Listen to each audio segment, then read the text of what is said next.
Good evening, OPA families. We are very excited to begin our in-person instruction next week for those families that have chosen to participate.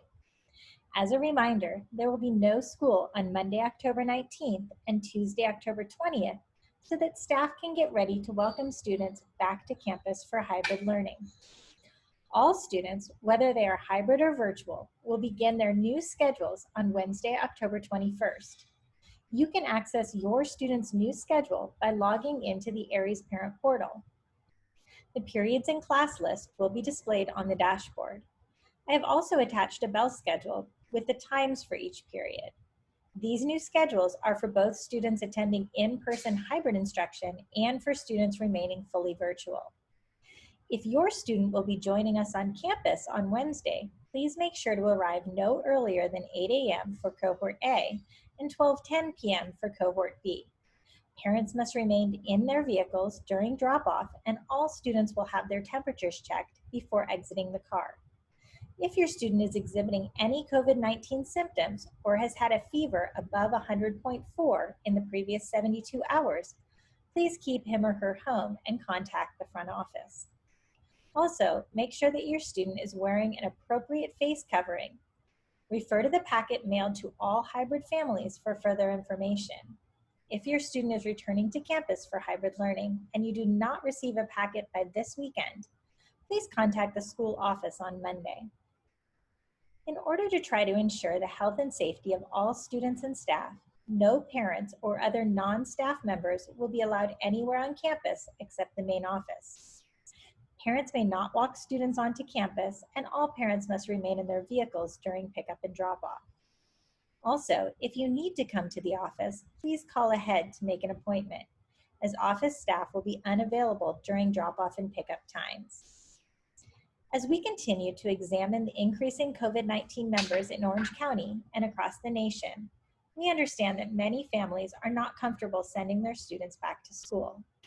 If you would like to change your student from hybrid learning to virtual learning, you may do so at any time by contacting your school chancellor. However, due to space limitations, we cannot accommodate changes from virtual to hybrid until the third trimester. I know that many families have questions about a possible school closure in the future. If Orange County moves to the purple tier this Tuesday, October 20th, we will have to postpone our reopening for in-person instruction. However, based on current state guidelines, if we are able to reopen on October 21st, we will remain open, even if Orange County moves to the purple tier. Unless, however, we get guidance to shut down from state or local healthcare officials, have 5% or more positive staff or student cases, or our board of directors deem it unsafe to remain open and vote to return to 100% virtual learning. We want to provide as much consistency for families and students as possible, but OPA will follow all state and local guidelines regarding in-person instruction. I know that this is a very uncertain time, and many families are unsure of the best options to choose for their students. I too have had the same uncertainty, and as I mentioned before, chose to keep both of my students, including my 8th grader at OPA, in virtual learning. Although I know that being with his friends and socializing is important, the lack of instructional time during hybrid learning and the increasing COVID cases around the world led me to choose this option.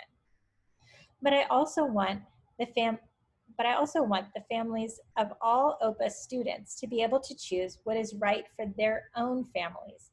And therefore, we are happy to be able to provide both a hybrid and virtual option for our champions. It's always my goal to provide you with open, honest, and transparent information. To this end, here are some current local and school data. As of Tuesday, October 13th, the OC had 4.6 cases per 100,000 and a testing positivity rate of 3.5%. This continues to place the OC in the red tier. The OC also had an average of 179 new cases over the past 7 days. At OPA Saddleback Valley, we have approximately 49% of students remaining fully virtual. And at South Orange County, we have approximately 57% of students remaining fully virtual.